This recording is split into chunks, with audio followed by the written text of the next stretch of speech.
Our first speaker this morning, Dr. Bindu Nair, is the Director of Basic Research at the Office of Undersecretary of Defense at the U.S. Department of Defense.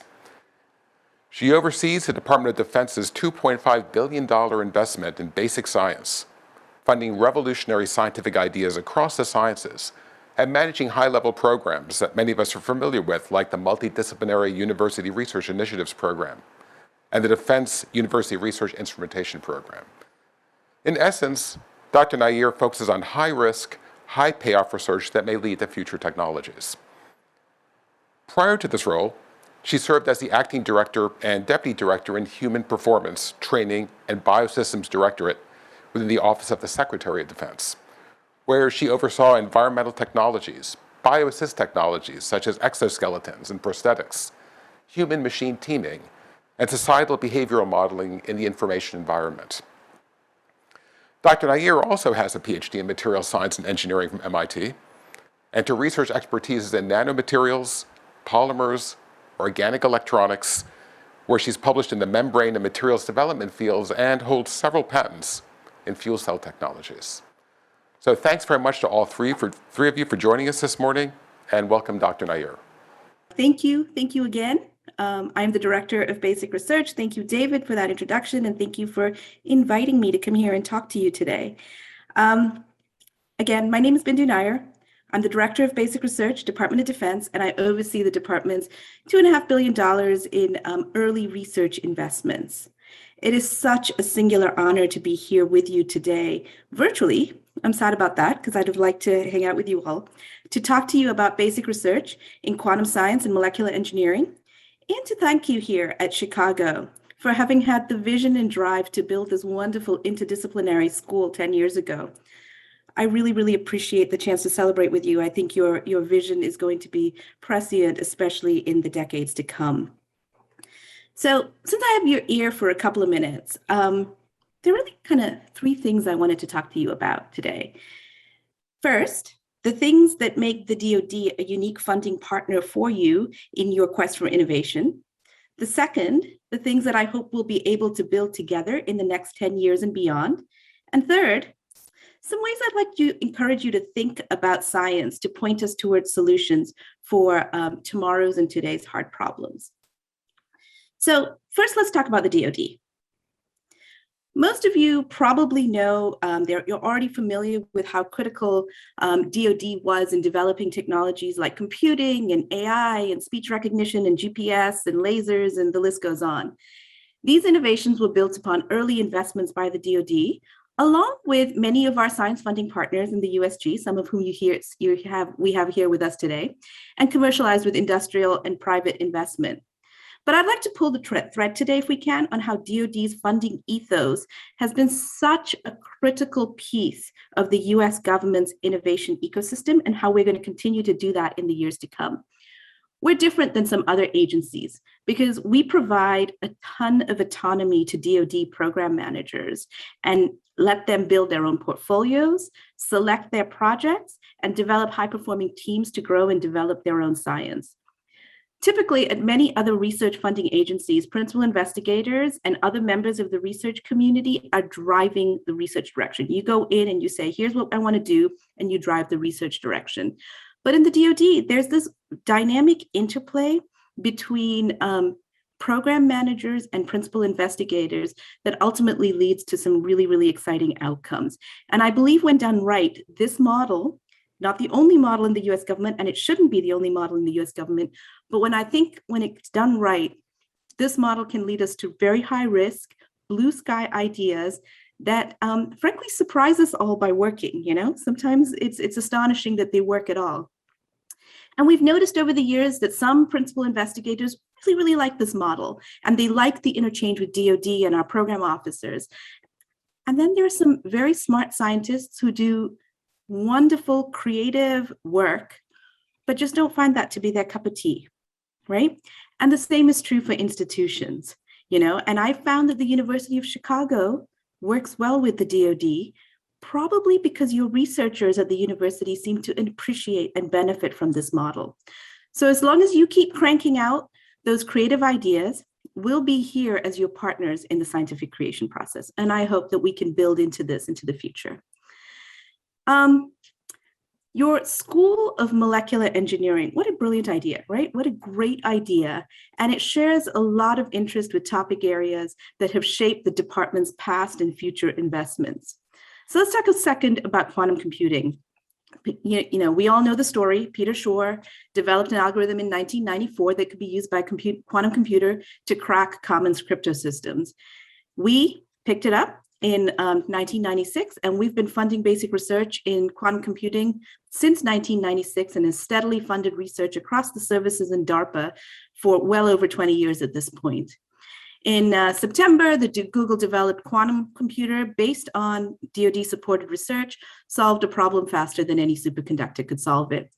And Wolfgang Ketterle, who is one of David's colleagues in our VBFF program, our Vannevar Bush program, said, he wrote to me and he said, quote, "We wouldn't be where we are in quantum information science today without some seminal DARPA programs and the long-range vision of some pioneering DoD basic research program managers that challenged us," end quote.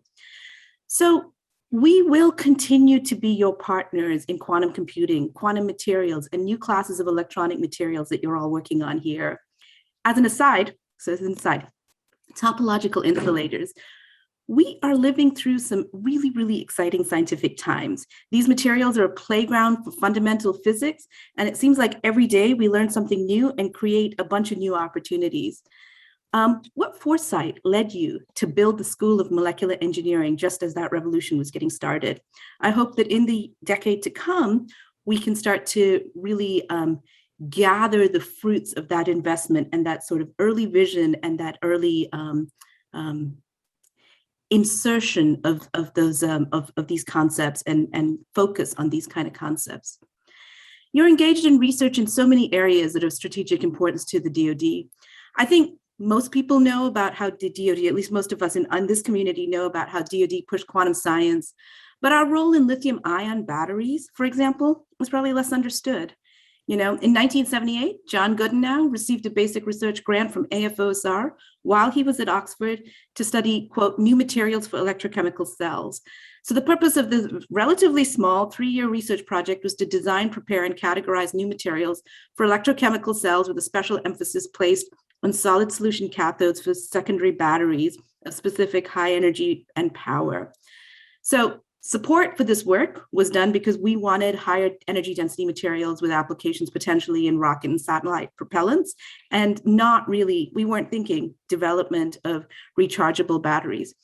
So we came across the other day a report from that time, and the AFOSR program manager managing this project is a guy called Denton Elliott, and he stated in a report at that time, quote, "Another invention which originated from the Oxford group," so John Goodenow was at Oxford at the time. The Oxford group's research is concerned with a method of preparing a high surface area form of lithium cobalt oxide. This is covered under US Patent Application 135222. It relates to ion conductors. Such ion conductors have potential application as solid solution in electrochemical cells, end quote. So he saw the potential there. He talked to Goodenow about this back in the day, and these high surface area lithium compounds were key in demonstrating how a rechargeable lithium ion battery could be fabricated. In 1980, Goodenow published a paper in Materials Research Bulletin on his original work in developing lithium cobalt oxides, oxide cathodes, and he acknowledges AFOSR and the European Energy Commission for supporting his work. So DoD obviously comes in with a DoD mission set, right? Like that's why we fund what we fund. It's based on an idea of where we believe the science needs to go to support a program manager's vision. But it comes to fruition in multiple different ways, including that, you know, making huge impacts oftentimes in the commercial sector as well. And so through these examples, I hope you're able to leave today with a better understanding how these exchanges between the DoD program officers and PIs have allowed research to flourish in incredibly unique directions.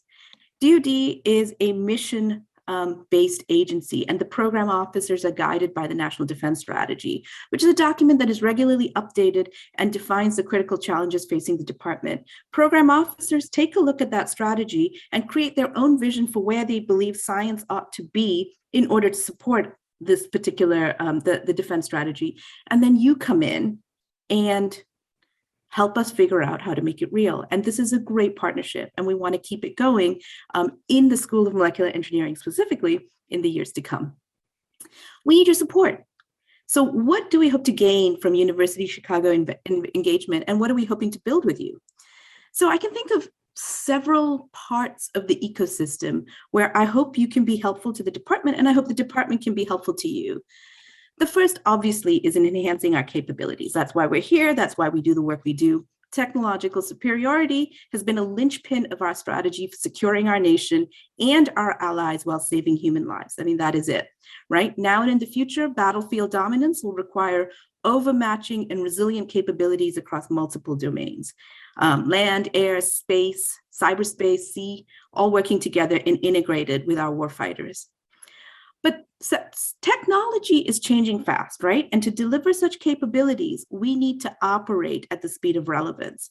From new scientific discoveries to operational capabilities in the hands of the warfighter, we've got to do this transition quickly and effectively. And I don't think that I'm giving away any state secrets by saying that the DoD acquisition process, how we buy stuff, how we buy technology, is really cumbersome and can be incredibly frustrating. And we need to do stuff to speed up that process and do better at it. Congress keeps telling us this. We know it. We know that we're working on it, right? Like this is a true problem. The basic research transition happens while it happens through the traditional acquisition process, right? Going from basic research to applied research to going into a program of record, that happens. But we also need to look at how we transition outside of that acquisition model, meaning outside of the Department of Defense, right? The gap between fundamental work in the university laboratory and a practical application can sometimes be very short, right? And in those cases, we are asking you, right? It is it is your job to help us make sure that we are doing everything possible to take full advantage of our basic research investment. What can we do? What can I do to support your PIs, your postdocs, your graduate students who want to take a bet on the research that they developed at your institutions? And that being said, okay, so in the field of molecular engineering, especially in the field of molecular engineering, where is our ecosystem failing us? We need you to tell us where our ecosystem is failing us. The valley between lab scale experiments in some of the work you do and breadboarding, sometimes that seems insurmountable in some of these fields that we're talking about. When I am noticing that as we move away from the Moore's Law paradigm for electronic materials, we may not have the tools and facilities and fabs that we need to stay globally competitive for transitioning our basic research. What facilities across the US are needed to support pre-competitive transition? What do we need to do as a country to level set us in hardware development so that private investment can turn a fundamental research concept into a paradigm-breaking new technology? Tell me what are the barriers we have to remove so that my molecular engineering Vannevar Bush fellow can go from sending me the PDF of his experiments on the cover of Science, which, David, I love to receive, so keep sending them, right? To inviting me to his student's yacht as she celebrates her revolutionary company. What do we need to do that? And in this field, in molecular engineering, it is not as simple as it is in other fields because the pre-competitive market space is still not something we know how to climb over.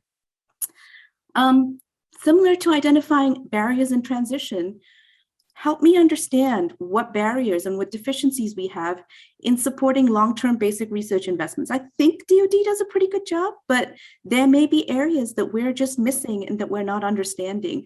We know that AI and computational research tends to lead to quicker returns on investment and faster developed applications, and there's an ecosystem waiting to gather that information. While these applications have been invaluable in supporting our mission in numerous ways, we also want to continue to support projects that take time to bloom and mature. I gave you two examples earlier, quantum and lithium-ion batteries, projects that required long-term investments for monumental breakthroughs to occur.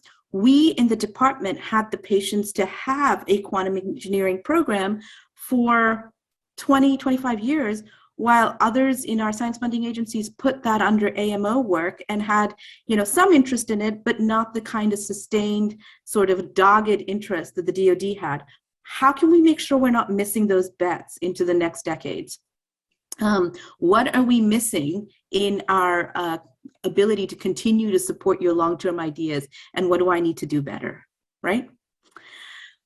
And then I want to sort of say, to solve a lot of these research questions, we know we need to build partnerships, either with other domestic institutions or with our international allies. Scientific expertise is widespread, and we must be able to leverage it, work in collaboration, if not coordination with others. This has always been, frankly, the strength of our nation, and it must continue to be so. So we need to continue to figure out how to make sure that we are leading the conversation on some of these really, really important topics in science, not becoming a sort of add-on, but continuing to be at the forefront, pushing that forward, but in partnership with our international and domestic allies. And we need to build our human community, not just the academic community. As you are producing the next generation of researchers, you're also generating the nation's workforce and the DoD's future workforce.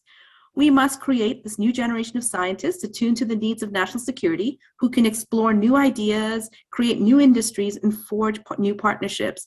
These guys might be in academia, they may be in our government laboratories, they may be in our entrepreneurial sectors, they may be in industry.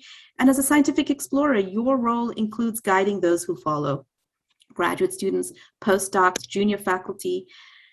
Help me understand how DoD can be your partner in this most critical of your responsibilities. Are you continuing to recruit from across the diverse populations that our nation has to offer? Are you continuing to attract and retain scientific talent that might have been born elsewhere? How can I help you win this talent war? Because it is critical to me that you win this talent war, because if you don't win this talent war, the DoD has lost the next war. It's that simple. So there's a final point I want to make, and it's an important one. The greatest challenges we're facing are complex and multidisciplinary. Climate change may be the ultimate example, involving many scientific domains, from physical and chemical sciences to biology, ecology, economics, social and cultural science, all working together in ways, yet to be understood. And all of that is before facing the challenge of being modeled at a global scale. DoD needs to understand population movement. We need to understand political instability, misinformation, just to name a few of the issues. But this is not the only example of a complex multi-domain challenge, and the future battlefield will simultaneously include many domains with effects and impacts that propagate across domain boundaries, sometimes very rapidly. And while tackling these complex multi-domain problems, we encourage you all to challenge the norms of problem solving. So we've noticed, right, all of us, in fact, your school is an example of this. For at least the last 2 decades, scientific community has liked to think in terms of convergence, building and bringing multiple fields together to explore the intersection, which is where so much of our discovery is happening and has happened. I believe that must have been the impetus for Chicago's experiment with the School of Molecular Engineering. And that is so important. I am not discounting how important it is. But equally important is divergence, right? In basic research, we ask fundamental questions. And as we journey to find ways to answer those questions, often those questions proliferate in multiple directions and spawn new questions, new ideas, new applications. So as you're working on known challenges, don't forget that the most important work you do is in crafting the right question.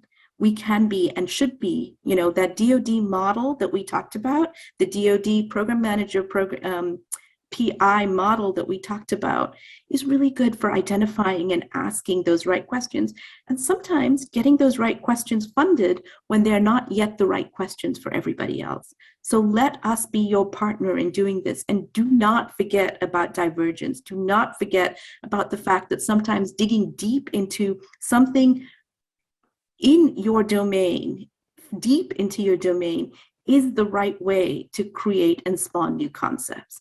It isn't only about convergence, although convergence is the way that we think about placing existing problems on the table.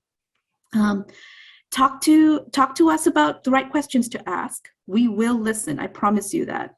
Everything else will follow from that. We want the University of Chicago to work on tackling known problems with multiple experts and imagine solutions, as well as asking the root questions that diverge into the technologies of the future. And I hope we are around to be your partner in doing that. So David, have I rambled enough? Thank you for the opportunity. And I'm sorry I was not able to be there in person, but I'll be back on campus soon, and I'll be talking with you and learning more about what you're doing, and your colleagues at the school, and hope to hear from you soon. Thank you very much, Bindu, for that inspiring talk. And while we wish you were here in person, this is pretty good. So thank you. We have a lot of questions for you, and I know people will stop me when we run out of time. So I'm just going to get going here. You touched on this one topic. How do you see the ability of basic science research to bolster the technology advances that will contribute to solving our national security concerns? Where do you see the relationship there? How does one accelerate the other? I think that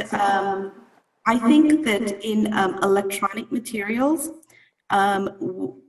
one of the things that we worry a lot about, as you know, is the supply chain for some of our critical infrastructure critical materials, and in order to create new ways of doing things, we need to be able to explore new spaces. So for low power electronics, for maybe creating ways around the sort of basic silicon and silicon for microelectronics. When we think about 6G, 7G comms kind of applications, we think about the kind of work that you do as being seminal in leading us in those directions. So I know that there's a lot of work that you're doing that will help us think about powering the systems that we need for the future. Thank you, Bindu. So this one is coming from me. I see that you were featured on the DoD Basic Research Directorate Twitter feed for Women's History Month. What do you think the DoD can do to encourage more women and minorities to enter the quantum workforce? New programs, new funding? What have you seen that works? So, this is such a longer conversation, and I mean, you're going to hear from Vanessa in a second. Vanessa and I were actually, believe it or not, graduate students together. Probably like 2 years ago, right, Vanessa? And just very, very recently, we were graduate students together, and she and I were taking our qualifying exams together, and we were one of very, very few women in the qualifying class that we were in, and that continues to be an issue, I think. And so part of what we need to be thinking about, obviously, is mentoring the young girls as they're coming through the system, but also in figuring out what are those barriers we're putting in place in terms of what you need to be demonstrating as a young person, coming in up through, grade school and university, to figure out whether you're a STEM person or not a STEM person. We've got to change those perceptions. And I think about, I'm raising a daughter now. I have a teenage daughter, which is hard because I just graduated from grad school. We discussed 2 years ago. We find that how they relate to science sometimes looks very different than how her brother does. And I think we're not tuned to read that and to encourage that. So we really, really need to do better at that. Because that's the starting point from which we will have the choices to have women as your colleagues, and pull at more women as your colleagues, and pushing the frontiers of science. It all starts at the very beginning, where we are encouraging the girls to go into science and into scientific disciplines earlier. And we have a lot more to talk about there, David, but I don't know if we have the time right now. There is a lot more to talk about, but let me move to another question, which is a little bit more in the quantum field. And given the rapid development in the field of quantum information science, what do you think is the biggest threat to national security right now? And how do we mitigate that in some way that doesn't hinder our research process? So I believe that the biggest threat in quantum is that we don't actually know. The people that are in the policy decision-making process, the people that are in the funding choice space, don't really always know what the right questions to ask are and to push us forward, right? So I think we're putting enough investment into the area. I think we're putting enough into building out the area. We're trying the best that we can to make sure that we have the investors lined up to push the field forward. But are we pushing the right thing? And do we know where the right things are happening across the globe? Because anyone can slap a quantum label on stuff. And I think that that's really where we need your help, right? In helping us sort through the chaff, figure out what's real, and figure out where the real ideas are coming from, not where the best marketed ideas are coming from. And that's not, especially in quantum, where most people have no idea what's going on. That's a really, really hard thing. And I think that that's actually the biggest challenge for us to be able to identify what we can and can't really do. Thank you, Bindu. I feel a little bit like a talk show host as cards are being given to me with questions. So let me ask you one that's just come from the audience. Translating basic science to technology often requires a long middle road of incremental, painstaking research. What are your thoughts about the involvement of academia in this? So it does require a middle road, but you gotta understand that the people that do this don't pop out of nowhere, right? Like they don't form fully formed, like they don't come from the head of Zeus, right? That's just, these people are your grad students. They're your, for the truly innovative or the truly revolutionary ideas, those transition opportunities start with you and with what you are showing and teaching your students today, right? And so how do we support the postdocs and grad students who are usually the drivers of that innovation, frankly? They're the ones that are going to want to push into those new fields. What do we need to provide for them in school, while they're in school, but also the supports they need and the programs that they need to be supported on? I mean, obviously, we know that many of our students are foreign students, right? Foreign nationals. And there is a huge barrier to entrepreneurship. What can we do about that? What can we do about making sure that your students have the ability to push forward when they so desire? How do we make sure that the stuff that they're working on is not so esoteric? I mean, it should be esoteric, but how do we make sure that the landscape is not only focused on the near-term applications? How do we build out those pre-competitive fab spaces? I think that academia has an enormously important part to play there. One of the things I'm doing right now is taking a look at our manufacturing institutes, the DoD-funded manufacturing institutes, and working with the director of the manufacturing institutes to figure out how we can do more technology push into those manufacturing institutes. So how do we get your ideas and your thoughts into the manufacturing institutes so that we can bring a different lens onto the early research sooner and faster than we've done in the past? And I think we absolutely have to do that. And how does academia play a role? Well, academia is the driver. You tell us what we should be working on, and you provide us the people and the ideas to go do that, and we'll figure out the programs to help do that. And then we have to like go talk to Congress and to the White House about expanding the budget for creating that pre-competitive space. It really needs to be done because otherwise we will be in this sort of academic doom and can't get out of it. So following up on that, one of the things we've been doing here to make University of Chicago and our region a hub for quantum research is that we work with our local government agencies to build our workforce and to manage our industrial relationships. So because of sometimes the sensitive nature of our work, and specifically yours, for example, defining where collaboration lines should be drawn can be challenging. Do you have any guidance on how the DoD and what the DoD might be thinking as we get deeper into these types of collaborations? But one thing we do know is that collaboration is the heart of creativity in science. That the data is incontrovertible there, right? We know that papers that have collaboration in them, or people that they're working with people in sometimes other countries, certainly in other labs, those tend to be the higher rated papers. More people are reading them and they're influencing more people, right? We know that. So we know that in order for you to be successful, you absolutely have to collaborate. Sure, some people are going to take advantage of that collaboration. Sure, some people are going to do things that you would prefer that they didn't do. But where the DoD is coming down right now is that the enormous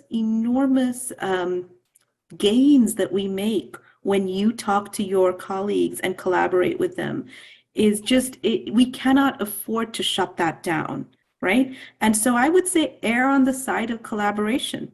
Err on the side of collaboration.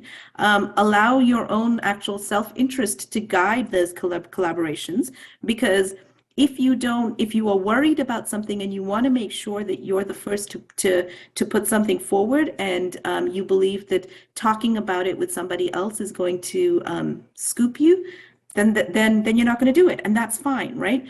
But I think that looking at like bigger issues associated with collaboration, like is somebody going to try to steal our advantage? Is somebody going to try to push us forward? I think the data is coming across pretty clearly that if you choose not to collaborate, you're gonna produce stuff that's just less high quality, and then we go into the death spiral. So collaboration's important. Focus on collaboration, figure out who and how to collaborate, and let it be driven by your own self-interest. And that's going to end up getting us to the right place. I believe that. Well, that takes me to one of my final questions for you, Bindu, which is that here at the PME, as is clear to you, we're making really great efforts to inform students that science and research careers are within their grasp, right? They're there. How do you have any insights into how we can approach, maybe we should say, how do we approach children to encourage them to pursue science and math curricula that they're going to need to succeed in the future? How do we reach deeper into the education pipeline to encourage more people to work in these fields? Believe it or not, this is actually a question we're discussing in the department right now. So children, K through 12, that's just hard. Like, I mean, I think we all owe it to each other to go try to figure out how we can influence our communities. I don't have a good answer for you. I don't know what the right answer is. I know we keep trying. I know we have different programs.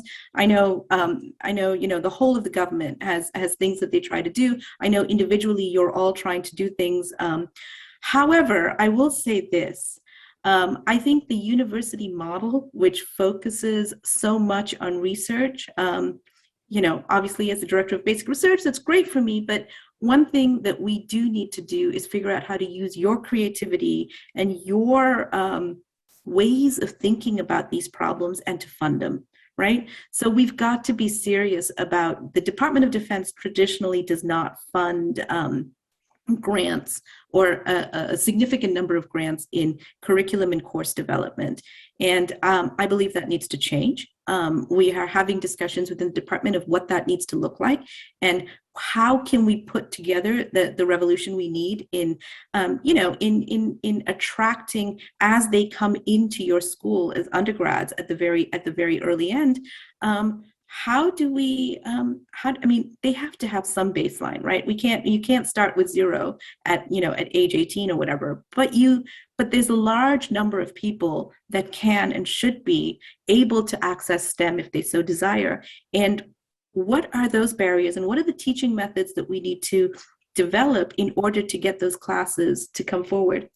My own alma mater at the University of Florida is doing a really interesting experiment with they have NVIDIA has provided them some very large superconductors computers, and they are including AI into their entire curriculum, all the way from the arts and the law and political science and the whole gamut. Anything that you can do at the University of Florida, you end up having a data science or a AI component to your degree as you're developing it. And these professors are coming forward with ideas about how to make that connection in all of their different disciplines. That's a model that we haven't seen before, right? What are other models and what are the individual courses and classes that we need to be developing in order to access students where they are right now, right? We need to, I think we need to think about that. And I think we need to put more than thinking behind it. I think we need to put funding out there so that it enables you to think about that. And that is something we're talking about and working on in the department right now. So even though I said that was a final question, I actually have one final question I'm going to add, if time permits, which is, one of the things I'm very grateful to the DoD for is your willingness to literally fund very high risk, potentially high payoff research.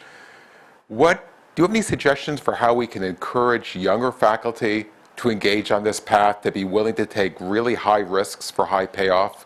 Particularly this day and age where people are looking for more instant gratification in science and technology? Look, not everybody is a good fit. You're a great fit for DoD, David. And so, but not everybody wants to or is a good fit for DoD. But if you are a good fit for DoD as a high risk, high reward funder, there's some legwork you have to do up front. It sometimes takes energy and effort to get to know your program officer. You know this. It takes mentoring. It takes people like you bringing the younger faculty members along to MURI reviews and to other events that program managers are doing in order to connect them more deeply into the DoD ecosystem. There is an enormous amount of networking that happens to become a DoD performer and to stay a DoD performer. And younger faculty have to be, I think, both willing to take the time to do that and have to have the mentoring in place. And schools like Chicago, especially your PME school, you guys have the mentors available to help them. So help them. Bring them to our reviews, bring them to our meetings, bring them to your own program review meetings. And I think that that's sort of really critical in building this. And I would say to younger faculty members, if somebody invites you to be on a MURI team, say yes, right? If somebody says, I want to introduce you to a DoD program manager, say yes.